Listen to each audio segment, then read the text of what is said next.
memorize na. Okay?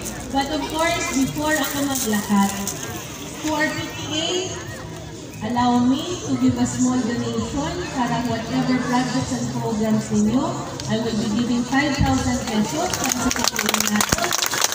To our teachers, let me know kung ano ang mabuti ko sa inyo. Kabalo ko, gihagan nyo ko, kinunayan ko ko bird court.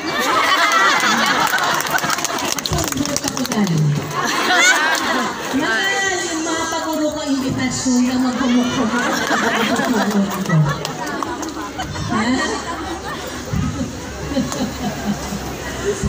Tapos, ano na ganun yung magbal ko. But before ako maglakad, mapakontest ko anay para tinsuran yung pag-inata ka makutungko buruan. Wala ko yung glutat. Wala ko yung nukunan sa ng gasto ko sa glutat at papaya. Kagano ka ng mga ginamang palikit nato. Okay. At before kita magpakontest, pwede tinulong ka mo anay ka dali. Ano nga natin?